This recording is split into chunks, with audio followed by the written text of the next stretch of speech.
Hi friends, అందరికీ నమస్కారం. అంజలి కథలకి స్వాగతం. 100 కట్ల పిశాచం కథలు 18వ భాగం. శుచిమతి కథ. ఒకానొకప్పుడు శ్రీపురం గ్రామంలో శివశర్మ అనే పేద బ్రాహ్మణుడు ఉండేవాడు. ఆయన తండ్రి వేదశర్మకు ఉన్నట్లుండి జబ్బు చేసింది. వైద్యుడు ఆయనకు రకరకాల మందులిచ్చి చూశాడు. దేనికి ఆ జబ్బు నయం కాలేదు. దాంతో వైద్యుడు శివశర్మతో, అయ్యా, అసలే పేదరికంతో బాధపడుతున్న తమరు వైద్యం గురించి డబ్బు వృధా చేయకండి. నేను చాలా మంచి మందులే వాడాను. అవి పనిచేయటం లేదంటే ఇది శరీర దోషం కాక గ్రహదోషమై ఉంటుంది అని చెప్పాడు. గ్రహదోషం అని చెప్పడంతో శివశర్మ తన తండ్రి జాతకాన్ని ఆ ఊళ్ళో పేరు మోసిన జ్యోతిష్కుడికి చూపించాడు. ఆయన జాతకాన్ని కూలంకషంగా పరిశీలించిన జ్యోతిష్కుడు, నీ తండ్రికి వారసత్వంగా బోలెడు ఆస్తి వచ్చింది. వారసత్వ ఆస్తి కాబట్టి ఆయన దానిని జాగ్రత్తగా కాపాడి నీకు అప్పగించాల్సి ఉంది. కానీ డబ్బుని స్వార్థానికి, విలాసాలకి ఖర్చు చేశాడు. నిన్ను పెంచి పెద్ద చేయటంలో ఏమాత్రమూ శ్రద్ధ చూపించకుండా తన సుఖం తాను చూసుకున్నాడు. తన హయాంలో ఒక్క దానం కూడా చేయలేదు. అందువలన ఇప్పుడు ఆయనకి నీ మీద ఆధారపడి బ్రతికే హక్కు లేదు. లేని హక్కును అనుభవించటం ఆయనకు శాపంలా పరిణమించింది. అందుకే ఆయనకిలా అనారోగ్యం వచ్చింది. ఆయనకింకా 40 ఏళ్ల ఆయురార్థం ఉంది. అంతకాలం పాటు ఆయన ఇలాగే బాధపడక తప్పదు అని చెప్పాడు జ్యోతిష్కుడు. ఇది విని శివశర్మ ఎంతగానో నొచ్చుకొని, తండ్రి నాకేదో ఇచ్చాడని, చేశాడని నేను ఆయనకి సేవలు చేయటం లేదు. ఆయన నాకేమీ ఇవ్వలేదని నేను ఆయన్ని నిరసనగా చూడాలనుకోవటం లేదు. అలా చేస్తే అది తండ్రి కొడుకుల అనుబంధం కాకుండా వ్యాపార బుద్ధి అవుతుంది. నా అభిప్రాయంలో తండ్రి కొడుకుల సంబంధము ఎంతో పవిత్రమైనది. నాకు నా తండ్రిపైన ఎటువంటి ద్వేషమూ లేదు. నేను ఆయన్ని ఇష్టపడి మనస్ఫూర్తిగా సేవించుకుంటున్నాను. ఆయన సుఖ సంతోషాలతో ఆరోగ్యంగా జీవించాలనేదే నా కోరిక. అందుకు నా వల్ల అయ్యే మార్గం ఏదైనా ఉంటే చెప్పండి, అనుసరిస్తాను అన్నాడు శివశర్మ. జ్యోతిష్కుడు కాసేపు ఆలోచించి, ఒక మార్గం ఉంది. నీవు నీ తండ్రి పేరిట 1 ఏడాది పాటు అన్నదానం చేయి. దాంతో ఆయనకు పూర్వపు ఆరోగ్యం చేకూరుతుంది. కానీ నువ్వు చూస్తే పేదవాడివి. మరి నిత్య అన్నదానం ఎలా చేస్తావు? ఆ చేసేదేదో సంతోషంగా చేసినప్పుడే ఫలితం దక్కుతుంది అన్నాడు జ్యోతిష్కుడు. శివశర్మకు ఏం చేయాలో పాలుపోలేదు. తను సంతోషంగా ఉంటూ రోజూ అన్నదానం చేయాలంటే అందుకు చాలా డబ్బు కావాలి. ఇప్పటి ఆదాయము ఇంట్లో వాళ్ళ తిండికే చాలటం లేదు. నేను మనస్ఫూర్తిగా నా తండ్రి ఆరోగ్యం బాగుపడాలని కోరుకుంటున్నాను. అలాంటప్పుడు దేవుడే ఏదో ఒక దారి చూపించకపోడు అనుకున్నాడు మనసులో. ఇక్కడ ఇలా ఉండగా గంధర్వలోకంలో గంధర్వరాజు కూతురు శుచిమతి వంట చేయటంలో తనకి తానే సాటి అనిపించుకుంది. ఆ విషయం తెలిసి ఆమె చేతి వంట తినాలని భోజన ప్రియుడైన ఒక మహాముని మనసు పడ్డాడు.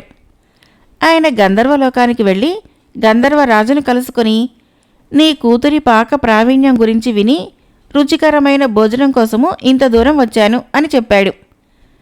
గంధర్వరాజు సరేనని అంతఃపురానికి వెళ్ళి కూతురికి ఈ విషయం చెప్పాడు. అప్పుడు శుచిమతి చెలికత్తెలతో ఆటలాడుకుంటోంది. బాల్య చాపల్యం వలన తనకప్పుడు వంట చేయాలని లేదు అని తండ్రి దగ్గర గారాలు పోయింది. ఆయన సరేనని తన వంటవాళ్ల చేత వంట చేయించి మునికి ఆతిథ్యం ఇచ్చాడు. వంటకాల రుచి సామాన్యంగా ఉండటంతో మహాముని దివ్య దృష్టితో జరిగింది గ్రహించి, ప్రత్యేకంగా నీ చేతి వంట కోసం వచ్చిన నన్ను నిరసించావు. కాబట్టి మానవలోకంలో వంటకత్తెవై సేవలు చేసుకుంటూ బ్రతుకు అని శుచిమతిని శపించాడు. ఇది తెలిసి గంధర్వరాజు కంగారుపడి, చిన్నపిల్ల తెలియక తప్పు చేస్తే ఇంత పెద్ద శాపమా? నా కుమార్తెది బాల్య చాపల్యమే తప్ప తమ పట్ల నిరసన కాదు. శాపాన్ని వెనక్కి తీసుకొని అనుగ్రహించండి అంటూ మహామునిని వేడుకున్నాడు. అప్పటికి ముని శాంతించి, నా శాపము దైవ నిర్ణయం. ఈమె సేవలు భూలోకంలో ఒక పేదవాడికి అవసరం. వేరెవరైనా తనకు తానై స్వార్థంతో ఆమెకు దాస విముక్తి కలిగించాలని అనుకుంటే అప్పుడు శాప విమోచనమై తిరిగి గంధర్వలోకం చేరుకోగలదు. ఈలోగా ఆమె తెలిసి గాని తెలియక గాని ఎటువంటి పాపమూ చేయరాదు. అలా చేస్తే కలకాలము మానవలోకంలో ఉండిపోతుంది అన్నాడు. ముని శాపం ప్రకారము శుచిమతి భూలోకానికి చేరుకుంది. శివశర్మ ఇంటికి వెళ్ళి తలుపు తట్టి, నేను ప్రమాదంలో ఉన్న ఆడదాన్ని, నీ వద్ద తప్ప ఇంకెక్కడా నాకు రక్షణ లభించదు. ఎట్టి పరిస్థితుల్లోనూ కూడా నేను ఎవరూ అడగకూడదు. నేను ఇక్కడే ఉండి రుచికరమైన వంటలు చేస్తాను. ఎంతమందికి కావాలన్నా వండుతాను. అందుకు నాకు దినుసులు కూడా ఇవ్వనవసరం లేదు అంది. దేవుడే ఆమెను తన వద్దకు పంపి ఉంటాడని భావించిన శివశర్మ సంతోషంగా ఒప్పుకున్నాడు. ఆ రోజు నుంచి శివశర్మ ఇంట అన్నదానం మొదలైంది. మొదట్లో పేదవారు మాత్రమే అక్కడికి వచ్చి భోజనం చేసేవారు. అయితే వంటకాల రుచి ప్రశస్తమై క్రమంగా ధనికులు కూడా అక్కడికి రాసాగారు. కొందరైతే శివశర్మను పూటకూళ్ల ఇల్లు తెరవమని కోరారు. నాకు వ్యాపార దృష్టి లేదు, ఏదో శక్తి కొద్దీ అన్నదానం చేస్తున్నాను అని శివశర్మ వాళ్లకు చెప్పాడు. క్రమంగా శివశర్మ ఇంటికి వచ్చి భోజనం చేసేవారి సంఖ్య 10 నుంచి 100కి, 100 నుంచి 1000కు పాకింది. అయినా శుచిమతి శ్రమ లేకుండా అందరికీ క్షణాల మీద వండి పెడుతోంది. ఆ వంటల రుచి గురించి ఎక్కడెక్కడి వారు విచిత్రంగా చెప్పుకోసాగారు. కొన్నాళ్ళకి ఈ వార్త ఆ దేశపు రాజు వీరవర్ధనుణ్ణి చేరింది. ఆయన ఆశ్చర్యపడి, అన్నదానం చేసేవాళ్ళెవరూ ఇంత రుచిగా భోజనం పెట్టినట్లు వినలేదు. ఒక పేదవాడికి ఇదిలా సాధ్యపడిందో నాకు తెలియటం లేదు. అద్భుతమైన వంటవాళ్లున్నా ఆ పేదవాడు ఇంతవరకు ఏ సత్రమో పూటకోళ్ల వ్యాపారమో చేయకుండా అన్నదానం మాత్రమే చేయటం వింతగా ఉంది. ఈ విడ్డూరము స్వయంగా చూడాలి అని మంత్రికి చెప్పాడు. అప్పుడు రాజు మంత్రి శ్రీపురం చేరుకొని శివశర్మ గురించి వాకబు చేస్తే అన్నదానం విషయంలో శివశర్మ ఏదో అద్భుత శక్తిని సాధించాడని తెలిసింది. అదేంటో తెలుసుకోవాలని వాళ్ళిద్దరూ మారువేషాల్లో శివశర్మ ఇంటికి వెళ్ళి భోజనం చేశారు. రాజమందిరంలో కూడా తామెప్పుడూ అంత గొప్ప భోజనం తినలేదని గ్రహించాక ఇక ముసుగులో గుద్దులాట ఎందుకని అనుకున్నారు. రాజు నేరుగా శివశర్మను కలుసుకొని తానెవరో చెప్పి, ఇంతమందికి ఇలా వంటలు చేసి పెట్టడం నీకెలా సాధ్యమవుతోంది, నిజం చెప్పు అని గట్టిగా అడిగాడు. శివశర్మ రాజుకు చేతులు జోడించి నమస్కరించి తన సమస్య గురించి, శుచిమతి చూపించిన పరిష్కారాన్ని గురించి చెప్పాడు. వీరవర్ధనుడు వెంటనే శుచిమతిని చూడగోరాడు. శివశర్మ ఆయన్ని వంటింట్లోకి తీసుకొని వెళ్ళాడు. వీరవర్ధనుడు వంటింట్లోకి వెళ్ళి చూస్తే అక్కడ తన 2 చేతులతోనూ రకరకాల వంటకాల్ని ఆగకుండా తయారు చేస్తున్న ఒక అద్భుత సౌందర్యవతి కనబడింది. అంత శ్రమ పడుతున్నా ఆమె అప్పుడే స్నానం చేసి వచ్చినట్లు మెరిసిపోతోంది. ఆమె తేజస్సుకు అబ్బురుపడి శివశర్మతో, నేను ఈమెను పెళ్లి చేసుకొని అంతఃపురానికి తీసుకొని వెళ్తాను. నీ అన్నదానము నిరంతరం కొనసాగే ఏర్పాటు కూడా చేస్తాను అన్నాడు. అయ్యా, ఆమె తన ఇష్టం మీద ఇక్కడికి వచ్చి నాకు సహాయపడుతోంది. ఆమె పైన నాకు ఎలాంటి అధికారాలు లేవు. ఆమెను మీరు పెళ్లి చేసుకునేందుకు నా అభ్యంతరమేమీ ఉండదు. ఆమెనే అడగండి అని వీరవర్ధనుడికి చెప్పాడు శివశర్మ. అప్పుడు రాజు శుచిమతిని పలకరించి తన అభీష్టం తెలియచేశాడు. అప్పటికి శుచిమతి శివశర్మ ఇంట చేరి 6 మాసాలైంది. ఆమె తలుచుకుంటే వెంటనే దాస్య విముక్తిని పొందవచ్చు. కాని ఆమె రాజుతో, అయ్యా, అన్నదానంతో 10 మందిని సంతోషపెట్టడం వలన శివశర్మ తండ్రి సంపూర్ణ ఆరోగ్యవంతుడైనాడు. ఈ మానవ ప్రపంచంలోనే కాదు, దేవలోకంలోనూ వంటల్లో నాకెవరూ సాటిరారు. బంగారానికి తావి అబ్బినట్లు నా వంటకాల కారణంగా అన్నదానానికి ఎక్కువ ఫలితం వస్తున్నది. మరో 6 మాసాల వరకు నేను ఇక్కడ ఉండి శివశర్మ తండ్రి జాతక దోషాన్ని సవరించదలిచాను అంది. వీరవర్ధనుడికి ఆమె వంట రుచించినట్లుగా ఆమె మాటలు మాత్రము రుచించలేదు. బలవంతంగా ఆమెను అక్కడి నుంచి తీసుకుని పోయి పెళ్లి చేసుకుంటానని అన్నాడు. దీనికి శుచిమతి కోపంగా, నా ఇష్టానికి వ్యతిరేకంగా నన్ను ఇక్కడి నుంచి తీసుకొని వెళితే నీ దేశానికి అరిష్టం సంభవించగలదు, జాగ్రత్త అంది.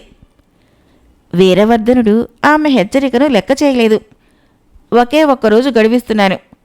నాతో బయలుదేరి రావటానికి ఒప్పుకున్నావా?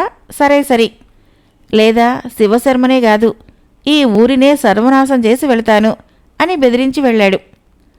శుచిమతి ఆలోచనలో పడింది. శివశర్మ ఆమెతో, అమ్మాయి, నీ దయ వల్ల నా తండ్రి సంపూర్ణ ఆరోగ్యవంతుడైనాడు. మిగతా 6 మాసాలు రాజు సహాయంతో అన్నదానం చేస్తాను. ఇంతవరకు నువ్వు చేసిన దానికే నేనెంతో రుణపడి ఉన్నాను. ఇక నీ సేవలు చాలు. హాయిగా రాజాంతఃపురానికి వెళ్ళి సుఖపడు. లేకుంటే నేను ఈ ఊరు కూడా సర్వనాశనమైతాము అన్నాడు.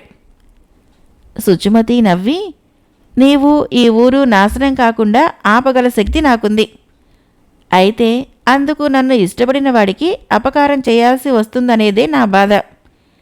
వీరవర్ధనుడు నా అందాన్ని చూసి ప్రేమించి దాస్య విముక్తి కలిగించాలనుకున్నాడు. అలాంటి వాడిపైన అద్భుత శక్తి ఉపయోగించటం పాపమైతుంది. పాపం చేస్తే నేను శాశ్వతంగా ఇక్కడే ఉండిపోవాల్సి ఉంటుందని ఆలోచిస్తున్నాను అన్నది. అయ్యో, అయితే పాపం చేయకు అన్నాడు శివశర్మ. శుచిమతి నవ్వి ఊరుకుంది. అమ్మాయి, అడగచ్చో అడగకూడదో తెలీదు, కానీ నువ్వు మానవ కన్యవు కావని నేనెప్పుడూ అనుకున్నాను. నువ్వెవరివి? ఇలా నా ఇంటికొచ్చి ఎందుకు సేవలు చేస్తున్నావు అని శివశర్మ శుచిమతిని అడిగాడు. ఈ ఇల్లు విడిచిపెట్టే రోజున నీకు తప్పకుండా నా గురించి చెబుతాను. అంతవరకు నన్నేమీ అడగవద్దు అంది శుచిమతి. వీరవర్ధనుడు ఇచ్చిన ఒక్కరోజు గడువు ముగిసింది. ఏమి అనర్థం జరుగుతుందోనని శివశర్మ భయపడ్డాడు.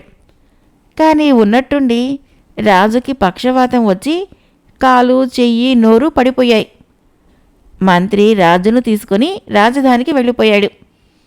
ఈ సంఘటనతో శివశర్మ హడలిపోయాడు. అంతకు ముందేమో కానీ ఆ తర్వాత నుంచి ఆమెకు తానుగా చిన్న పని కూడా చెప్పలేదు. అయినా శుచిమతి అక్కడే మరొక 6 మాసాల పాటు ఉండి శివశర్మ అన్నదాన కార్యక్రమము సక్రమంగా జరిగేలా చేసింది. దాంతో ఆయన తండ్రి జాతక దోషము పూర్తిగా తొలగిపోయింది. అందుకు నిదర్శనంగా వేదశర్మ ఆరోగ్యము పూర్తిగా బాగుపడటమే కాక వారింటి పెరట్లో లంకెల బిందెలు కూడా దొరికి దరిద్రము శాశ్వతంగా తీరిపోయింది. శుచిమతి శివశర్మ ఇంట్లో అడుగుపెట్టి 1 ఏడాది కాలం పూర్తి కాగానే రాజు వీరవర్ధనుడికి పక్షవాతం ఎలా వచ్చిందో అలాగే పోయింది. ఆయన పశ్చాత్తాపంతో వెంటనే శ్రీపురం బయలుదేరి వెళ్ళి శుచిమతిని కలుసుకొని ప్రజలకు, దేశానికి అరిష్టం కలుగుతుందని హెచ్చరించినా వినకుండా నిన్ను బలవంతంగా నాతో తీసుకువెళ్లాలనుకున్నాను. పాపిని, నాకు నీ వంటి అద్భుత సుందరిని పెళ్లాడే అర్హత లేదు, నన్ను మన్నించు అంటూ క్షమార్పణ కోరాడు. నన్ను పెళ్లాడే అర్హత లేదని నువ్వు గ్రహించావు కాబట్టి నేనిప్పుడు సంతోషంగా నా లోకానికి తిరిగి వెళ్తున్నాను అంటూ గంధర్వకన్య శుచిమతి అక్కడున్న వారందరికీ తన కథ వివరంగా చెప్పి మాయమైంది. వినయశీలుడి కథ పూర్తి చేయగానే శుచిమతి ఆదర్శ వనిత. తనకు దాస విముక్తి కలిగించటానికి రాజు వస్తే స్వార్థం కోసం చూడకుండా శివశర్మ కుటుంబానికి సహాయం చేసింది. ఆ కుటుంబానికి సహాయపడాలనే తప్ప స్వార్థబుద్ధితో రాజును ఆమె శపించలేదు. అందుకే ఏ పాపము ఆమెను అంటలేదు. కానీ ఒక ఆడదాని కోసము దేశ క్షేమాన్ని కూడా విస్మరించటం వలన రాజు 6 మాసాల పాటు పక్షవాతంతో బాధపడ్డాడు. నేను చేసిన పాపాలకు అలాంటి శిక్ష అనుభవించకుండానే నాలో పశ్చాత్తాపం రావాలి అని మనసులో మదనపడింది రాణి. మహారాణి ఆలోచనలు ఎలా ఉన్నప్పటికీ ఆమెకి కథ బాగా నచ్చింది.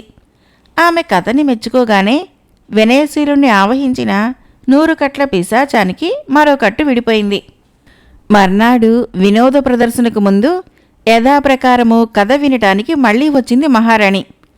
వినయశీలుణ్ణి ఆవహించి ఉన్న పిశాచము మరో కథ చెప్పడం ప్రారంభించింది. 100 కట్ల పిశాచం కథలు 18వ భాగం సమాప్తం. ఫ్రెండ్స్, నా కథలు నచ్చినట్లయితే మన ఛానల్ని తప్పకుండా సబ్స్క్రైబ్ చేయండి, లైక్ చేయండి, షేర్ చేయండి, కామెంట్ చేయండి. Thank you.